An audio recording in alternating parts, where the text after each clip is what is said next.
হে যুবক, হে বৃদ্ধ বাবাজিরা, হে মুসলমান, ছোটরা মুসলমান না, গভীর মনোযোগ দিয়ে শুনেন রে বাবা, একটু চিন্তা করে দেখেন, এখন যদি মালিক ডাক দেয়, মালিকের কাছে কি নিয়ে যাব? জীবনের গুনাহের কোনো শেষ নাই। একটা কবিরা গুনাহ নিয়ে যদি ওই কবরে যায়,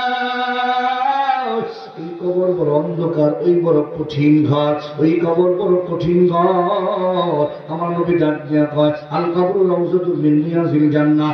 কবর কারো জন্য হবে জান্নাতের বাগান, আমার এই কবরটা কারো জন্য হবে হুফরাতুম মিনান নার, জাহান্নামের একটি গর্ত।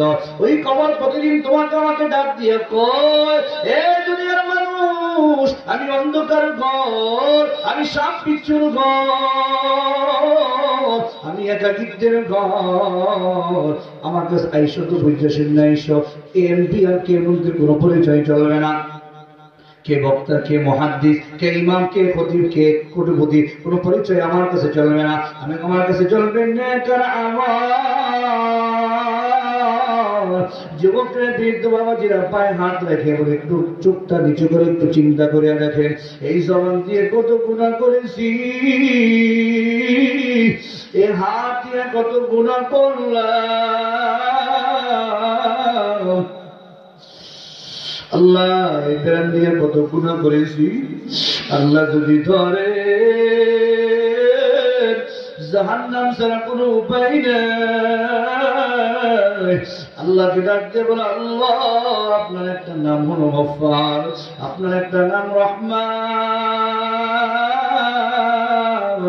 আপনার রহমান নামের উসিলা আমাদের মাফ করে দাও। জোরে জোরে বলেন আমিন। হে মুসলমান, চোখটা বন্ধ করিয়া পাশে গিয়া মাথার সঙ্গে বালিশের সঙ্গে মাথা লাগাইয়া একটু চিন্তা করে দেখবেন, দুনিয়াতে কেউ আপন না। চিন্তা করিয়া দেখো, কবরে তুমি কি নিয়ে যাইবা?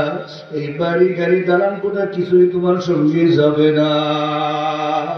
যেতে হবে খালি হাতে, যেতে হবে খালি হাতে, সঙ্গে কিছুই যাবে না। 3.5 হাত জায়গা পাবি না রে বিছানা, 3.5 হাত জায়গা পাবি না রে বিছানা। ভাই বেড়াদার যারাই ছিল,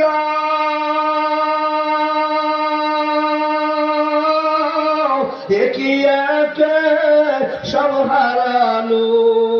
ভাই বেড়াদার যারাই ছিল,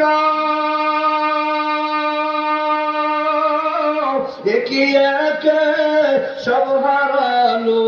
তুমি আমি কেউ রব না, তুমি আমি কেউ রব না, যেতে হবে রওয়ানা। এই যে নয় তোর আসল বাড়ি, কবর যে তোর আসল ঠিকানা।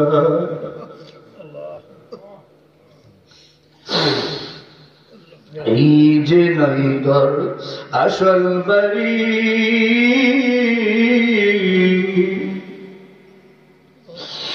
কবর যে তোর আসল ঠিকানা।